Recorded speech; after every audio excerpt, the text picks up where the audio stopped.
जय लक्ष्मी माता. श्री गुरुचरित्र कथासार अध्याय 41. सायन देवाची गुरुसेवा. श्री गणेशाय नमः. नामधारकांनी सिद्धांना विचारले, महाराज, तुम्ही श्री गुरु नरसिंह सरस्वती स्वामी महाराजांच्या सानिध्यात असताना माझ्या पूर्वजांपैकी कोणी त्यांची सेवा केली होती काय? सिद्ध म्हणाले, नामधारक, श्री गुरूंची कीर्ती वाढू लागली तेव्हा देशोदेशीचे लोक त्यांच्या दर्शनासाठी येऊ लागले. तुमचे सायदेव नावाचे पूर्वज त्यावेळी वासर नावाच्या गावी होते. त्यांच्यावर आमच्या श्रीगुरूंचे खूप प्रेम होते. त्यांचा महिमा ऐकून ते पहिल्यांदा गाणगापुरास आले. तेव्हा नगरविशीपासून मठापर्यंत साष्टांग दंडवत घालतच गेले. त्यांनी श्रीगुरूंचे भक्तिभावाने दर्शन घेतले व आपल्या केसांनी त्यांचे चरण पुसले. त्या समयी गुरुदेवांना पाहून त्यांच्या डोळ्यातून आनंद अश्रू वाहत होते. अंगावर रोमांच उभे राहिले होते आणि कंठ दाटून आला होता. त्यांनी श्रीगुरूंना हात जोडून नमस्कार केला व त्यांच्या लीलांचे वर्णन करून त्यांची भक्तिभावाने स्तुती केली. अंतर्ज्ञानी गुरुदेवांनी त्यांचे अंतःकरण जाणले होते. त्यांनी त्यांना अभय दिले. आपला वरदहस्त त्यांच्या मस्तकी ठेवला व म्हणाले, तुम्ही माझे परमभक्त आहात. तुमच्या वंशात गुरुभक्त पुरुष जन्माला येतील. आता तुम्ही संगमावर जा. तिथे स्नान करून अश्वत्थाची पूजा करा. आज तुम्ही माझ्याबरोबर भोजन करायचे आहे. श्रीगुरूंच्या आज्ञेनुसार सायदेव संगमावरून स्नान व पूजा करून मठात आले. त्यांनी श्रीगुरूंची षोडोपचारे पूजा केली. त्यांच्या पंक्तीत बसून भोजन केले. भोजनानंतर श्रीगुरू शिष्यांसमवेत बसले असताना त्यांनी सायदेवांना विचारले, तुमचे नाव काय, गाव कोणते, तुमची पत्नी व मुले कोठे आहेत, तुमच्या घरी सर्व कुशलमंगल आहे ना? त्यावर ते म्हणाले, गुरुदेव, माझे नाव सायनदेव. मी उत्तराकांची येथे राहतो. मला पत्नी आहे, कन्या व पुत्र आहेत, बंधू आहेत. तुमच्या कृपेने ती सर्व मंडळी सुखात आहेत. माझे नातलग संसार सांभाळून आहेत. माझ्या मनात तुमचे सेवेची अभिलाषा आहे, म्हणूनच मी येथे आलो आहे. ते म्हणाले, अहो, माझी सेवा करणे हे खूप मोठे कठीण आहे. मी कधी गावात राहतो तर कधी अरण्यात. त्यामुळे तुम्हाला फार कष्ट पडतील. ते सहन होणार नाही. त्यावर ते निर्धाराने म्हणाले, मला कष्टांची पर्वा नाही. गुरूंची सेवा करणाऱ्याला कसले दुःख, त्याच्यासारखा सुखी तोच. तुम्ही माझा अंगीकार करा. मी तुमची सर्व सेवा करीन. श्रीगुरूंना त्यांचे मन मोडवेना. ते म्हणाले, ठीक आहे, तुम्हाला जमेल ती सेवा करा. सायनदेव मठात राहून दृढ निष्ठेने श्रीगुरूंची सेवा करू लागले. असे 3 महिने लोटले. एके दिवशी श्रीगुरूंनी त्यांच्या धैर्याची परीक्षा पाहायचे ठरवले. सायंकाळच्या सुमारास संगमावर जाताना त्यांनी त्यांना आपल्याबरोबर घेतले. तिथे पिंपळाखाली बसून त्यांच्याशी वार्तालाप करून सूर्य अस्तास गेला. रात्र वाढू लागली. तेव्हा श्रीगुरूंनी अजब लीला केली. अचानक वादळ उठले. वृक्ष उन्मळून पडतात की काय अशी परिस्थिती निर्माण झाली. झंझावाताबरोबरच मुसळधार पाऊस पडू लागला. पावसात भिजल्यामुळे श्रीगुरूंना थंडी वाजू लागली. सायनदेवांनी त्यांच्यासाठी वस्त्राचा आडोसा केला आणि त्यांना वारा लागू नये म्हणून आड उभे राहिले. 2 प्रहर उलटले तरी वारा पाऊस थांबेना. तेव्हा श्रीगुरू म्हणाले, सायनदेव, ही थंडी मला असह्य झाली आहे, म्हणून तुम्ही मठात जाऊन शेकण्यासाठी विस्तव घेऊन या. जाताना दोन्ही बाजूंना अजिबात पाहू नका. त्याप्रमाणे सायनदेव गावाकडे जायला निघाले. मुसळधार पावसाचे थैमान, सभोवती काळाकुट्ट अंधार, पायाखालची वाट सुद्धा नीट दिसत नव्हती. तरी ते धैर्याने पुढे जात होते. मध्ये चमकणाऱ्या विजेने थोडे बहुत दिसायचे आणि पुनश्च काळोख व्हायचा. अशा प्रकारे वाटचाल करत ते नगरद्वारी आले. वेशीतील पहारेकऱ्याला हाक मारून सर्व वृत्तांत सांगितला. त्याने पुष्कळचे प्रदीप्त निकार एका पात्रात भरले.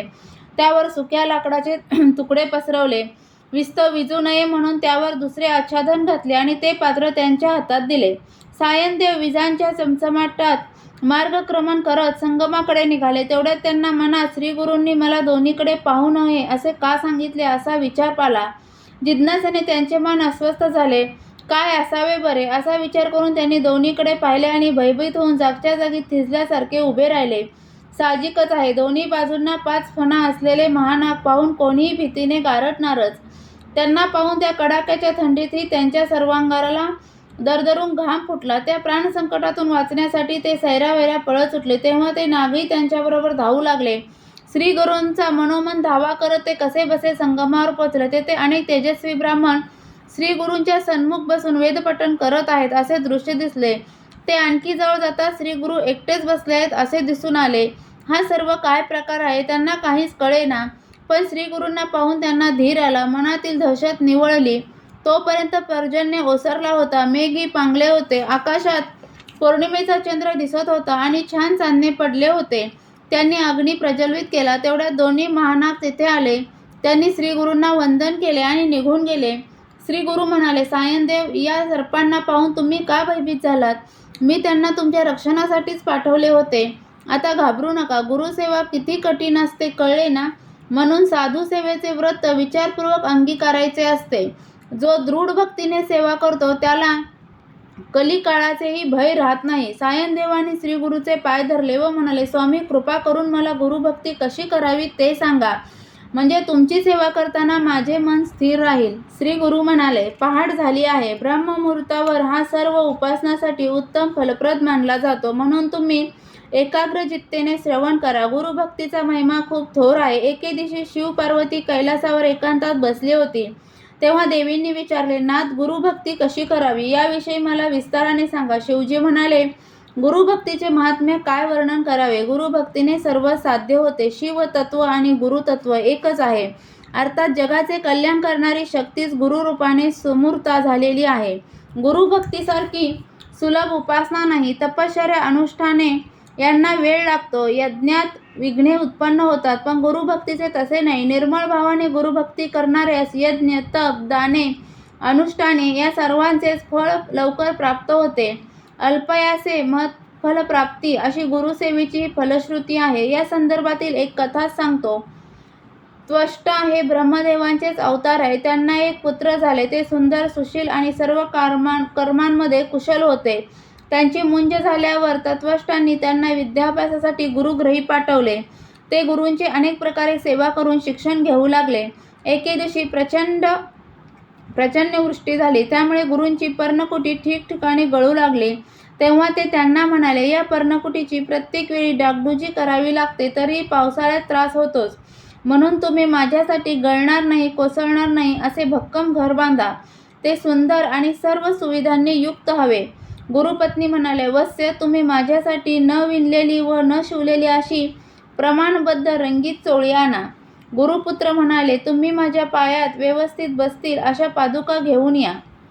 त्या नेहमीच स्वच्छ राहिल्या पाहिजेत. त्या पायात घातल्यावर मला पाण्यावरून व न बुडता चालता यायला हवे. त्या पादुका मला माझ्या इच्छेनुसार कुठेही घेऊन जाता येतील अशी हव्या. गुरुकन्या म्हणाल्या, तुम्ही माझ्यासाठी 2 कर्णभूषणे आणा. मला खेळण्यासाठी एक हस्तिदंत घरकुलही आणा. ते एका खांबावर उभे राहणारे, कधी न तुटणारे, नेहमी नवे दिसणारे आणि मी जाईन तिथे आपण येणारे असावे. त्यात बसण्यासाठी पाट, ठाणवी आदी वस्तू असाव्यात. तुम्ही मला स्वयंपाक तयार करायला शिकवा आणि स्वयंपाकासाठी मला अशी भांडी आणून द्या की अन्न शिजवताना त्यांना काजळी लागणार नाही व त्यात तयार झालेले पदार्थ नेहमी गरमच राहतील. त्या सर्वांचे म्हणणे मान्य करून ते शिष्य त्या वस्तू आणण्यासाठी निघाले. चालता चालता थोर अरण्यात प्रवेशले. त्यांना चिंतेने ग्रासले होते. ते स्वतःशीच विचार करू लागले, मी तर लहान बालक आहे. मला साधी पत्रावळीही लावता येत नाही. तिथे या सर्व मागण्या कशा पूर्ण करणार? हे काम झाले नाही तर गुरुजी मला दोष देतील, कदाचित शापही देतील. माझ्या अंगात सामर्थ्य नसताना या सर्व गोष्टींची पूर्तता करण्यास मी होकार दिला. हा माझ्याकडून खरोखरच मोठा प्रमाद घडला आहे. आता मी काय करू? कोणाला शरण जाऊ? माझ्या हातून गुरुकार्य होत नाही. मग जगून तरी काय करू? त्यापेक्षा प्राणत्यागच केलेला बरा. अशा प्रकारे त्यांच्या मनात एकसारखे आत्महत्येचे विचार येऊ लागले. तेवढ्यात त्यांना एक साधू भेटले. त्यांची अवस्था जाणून ते म्हणाले, बाळ, तुम्ही कोण आहात? चिंता व्याकुळ होऊन कोठे चालला आहात? तुमच्या डोळ्यात हे अश्रू का? रडू का? मला सर्व काही सविस्तर सांगा. तेव्हा साधूंचे ते सांत्वनपर मृदू बोल ऐकून त्वष्टा कुमारांना गलबलून आले. त्यांनी त्यांचे पाय धरले व म्हणाले, स्वामी, मला मोठी चिंता लागून राहिली आहे. तिचे निवारण करा. मला मार्ग दाखवा. माझ्या गाठीशी काहीतरी पूर्वपुण्याई होती, म्हणूनच या निर्मनुष्य अरण्यात तुमच्यासारख्या तपस्व्याचे दर्शन झाले. तुमच्या दर्शनाने मला धीर आला आहे. तुम्ही मला मार्ग दाखवा. मी तुम्हाला शरण आहे. माझी बाजू सांभाळा. स्वीकारलेले गुरुकार्य होत नाही, म्हणून मी व्यथित झालो आहे. साधूंनी त्यांना प्रेमाने जवळ घेतले. त्यांच्या पाठीवरून मायेने हात फिरवला. त्यांना अभय दिले. त्यांच्याकडून सर्व वृत्तांत जाणून घेतला व म्हणाले, बाळ, मी तुम्हाला एक उपाय सांगतो. त्याने तुमचे कार्य होईल. तुम्ही काशी क्षेत्री जा. ते अत्यंत पवित्र आणि प्रभावी शिवपीठ आहे. तेथे विश्वेश्वरांची आराधना करा. ते शंभू महादेव अतिशय दयाळू आणि शीघ्र प्रसन्न होणारे दैवत म्हणून प्रसिद्ध आहे. त्यांच्याच कृपाप्रसादाने ब्रह्मजींना सृष्टी निर्मितीचे आणि भगवान विष्णूंना तिचे पालन करण्याचे सामर्थ्य प्राप्त झाले. मग त्या साधूंनी त्वष्टा कुमारांना काशी क्षेत्राचे महात्म्य नीट समजावून सांगितले. तेव्हा ते म्हणाले, हे अवधूत, मी तर अरण्यात आहे. श्री क्षेत्र काशी कोठे आहे तेही मला माहीत नाही. मग मी काय करू? तुम्हाला तुमची कामे कसे करू शकता म्हणून तुम्ही मला तिथे न्या, असेही मी सांगू शकत नाही. साधू म्हणाले, एवढेच नाही, मी तुम्हाला तिथे नेतो. तुमच्या निमित्ताने मलाही यात्रा घडेल. काशी क्षेत्री जाणे घडले नाही तर मनुष्य जन्म व्यर्थ समजावा.